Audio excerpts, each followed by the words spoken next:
18 ଶତାବ୍ଦୀର ଅନ୍ତରେ ଜନ୍ମ ହେଲେ 19 ଶତାବ୍ଦୀର ଆରମ୍ଭରେ ଭୌତିକ ଦେହର ପରିତ୍ୟାଗ ବାଲା ଏ ମହାପୁରୁଷ ନା ଖାଲି ଆମ ଦେଶର ଆଧ୍ୟାତ୍ମିକ ବିରାସତର ଝଲକ ପୁରା ବିଶ୍ୱକୁ ଦେଇଥିଲେ, ବରଂ ଆମ ଦେଶର ଗୌରବଶାଳୀ ଆଧ୍ୟାତ୍ମିକତା ସମ୍ପଦକୁ ଗୋଟେ ନୂଆ ଦୃଷ୍ଟିକୋଣ ଦେଇଥିଲେ। ଚିକାଗୋ ଧର୍ମ ସମ୍ମିଳନୀରେ ଯେତେବେଳେ ନିଜର ଭାଷଣ ସେ ରଖିଲେ, କେତେ ହୃଦୟକୁ ସେ ଆମ ଆଧ୍ୟାତ୍ମିକ ବିରାସତ ପାଖକୁ ନେଇ ଆସିଲେ। ସେ କହିଲେ, ଭଗବାନଙ୍କ ପରମ ସତ୍ତା ପ୍ରକଟ ଓ ଅପ୍ରକଟ ଦୁଇଟି ମଧ୍ୟରେ ଅଛି। ନମସ୍କାର, ମୁଁ ଚିତ୍ତରଞ୍ଜନ ନାୟକ। ମୁଁ ଆପଣମାନଙ୍କୁ ସ୍ୱାଗତ କରୁଛି ଗଡ୍ ହେଭେନ୍ ଫର୍ ୟୁ ଚ୍ୟାନେଲକୁ।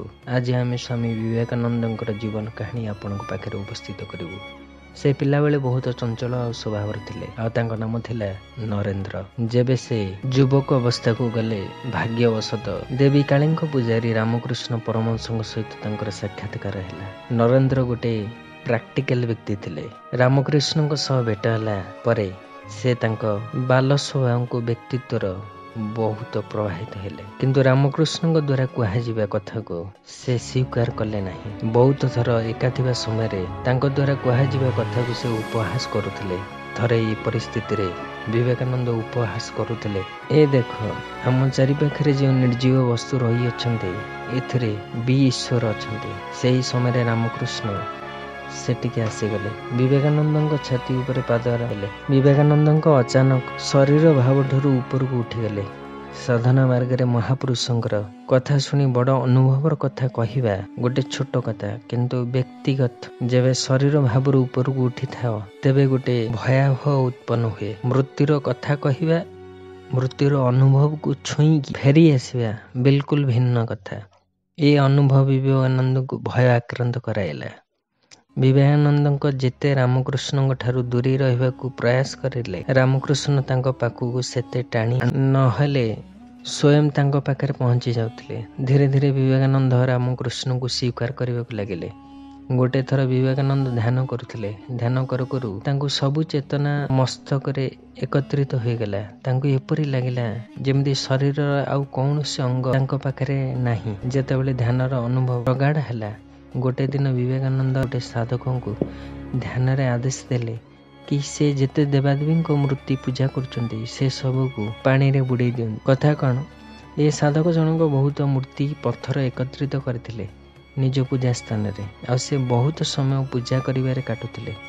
ବିବେକାନନ୍ଦଙ୍କର ଆଦେଶ ପାଇ ସେ ମୂର୍ତ୍ତି ଆଉ ପଥର ଗୁଡ଼ାକୁ ପାଣିରେ ବୁଡ଼ାଇ ଦେଲେ। ରାମକୃଷ୍ଣ ପରମହଂସ ଯେତେବେଳେ ଏ କଥା ଜାଣିଲେ, ସେ ବିବେକାନନ୍ଦଙ୍କ ଉପରେ ବହୁତ କ୍ରୋଧାନ୍ୱିତ ହେଲେ। ପିତାଙ୍କର ମୃତ୍ୟୁ ପରେ ବିବେକାନନ୍ଦଙ୍କର ସାମ୍ନାରେ ପରିବାର ଚଳାଇବା ପାଇଁ ଆର୍ଥିକ ସଙ୍କଟ ଉତ୍ପନ୍ନ ହେଲା। ସେ ରାମକୃଷ୍ଣଙ୍କୁ କହିଲେ, ମା କାଳୀଙ୍କୁ ପ୍ରାର୍ଥନା କରନ୍ତୁ। ରାମକୃଷ୍ଣ କହିଲେ, ତୁମେ ସ୍ୱୟଂ କାହିଁକି ମାଗୁନ?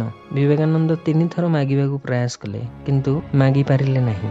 ଅନ୍ତତଃ ମାଙ୍କୁ ସେ ଜ୍ଞାନ ଆଉ ଭକ୍ତି ପାଇଁ ପ୍ରାର୍ଥନା କଲେ। ପରେ ବିବେକାନନ୍ଦ ଦେଶର ପୂର୍ବ କ୍ଷେତ୍ରକୁ ଗଲେ, ଯେଉଁଠି ଗୋଟେ ଯାତ୍ରା ହେଉଥିଲା। ଗୋଟେ ବ୍ୟକ୍ତି ଦେହରେ କିଛି ଶକ୍ତି ଖେଳୁଥିଲା। ସେ ବ୍ୟକ୍ତିର ବ୍ୟବହାର ପ୍ରେତଗ୍ରାସ ବ୍ୟକ୍ତିର ସ୍ୱଭାବ ପରି ଥିଲା। ସେ କହିଲେ, ମୁଁ ଦେଖି ଆଶ୍ଚର୍ଯ୍ୟ ହେଲି।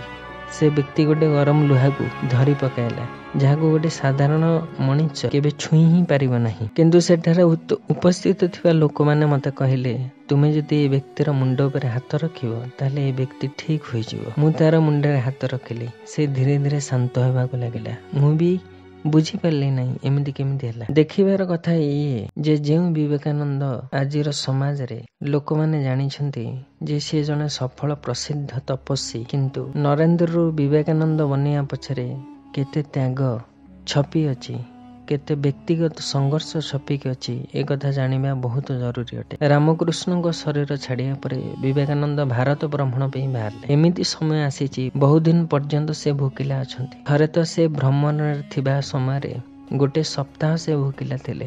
ବାଟରେ ଲାଗିଥିବା ଲଙ୍କା ଗଛରୁ କିଛି ଲଙ୍କା ସେ ଖାଇଦେଲେ, ଯାହାଦ୍ୱାରା ତାଙ୍କୁ ବହୁତ କଷ୍ଟ ହେଲା।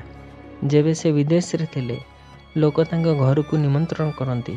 ଏମିତି କେତେଥର ହୋଇଛି, ଯେବେ ସେ ନିମନ୍ତ୍ରଣ କଲାବାଲା ଲୋକଙ୍କ ଘରକୁ ଯାଇଛନ୍ତି, ସେ ଘରେ ତାଲା ଲାଗିବାର ମଧ୍ୟ ସେ ଦେଖିଛନ୍ତି।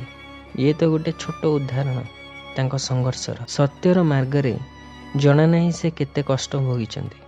ବିବେକାନନ୍ଦଙ୍କ ଜୀବନରେ ଏମିତି ଉଦାହରଣ ଦେଖିବାକୁ ଯିବାକୁ ମିଳେ ଯେ କେତେ ପୃଷ୍ଠାର ବହିକୁ କିଛି ସମୟରେ ସେ କଣ୍ଠସ୍ଥ କରି ରଖିଦିଅନ୍ତି। ଯୁବକମାନଙ୍କ ପାଇଁ ସେ ବଡ଼ ଆଦର୍ଶ ବନିଲେ। ବୌଦ୍ଧ ସାଧକଙ୍କ ପାଇଁ ସେ ସ୍ପଷ୍ଟ ଆଉ ଶ୍ରେଷ୍ଠ ସତ୍ୟବାଦୀ ମଧ୍ୟ ମନାଯାଆନ୍ତି। ତାଙ୍କର ଦେଶ ପାଇଁ ଅଗାଧ ପ୍ରେମ ଥିଲା। ଆମେ ନିଜକୁ ଜାଣିବା ପ୍ରୟାସ କରିବା କଥା।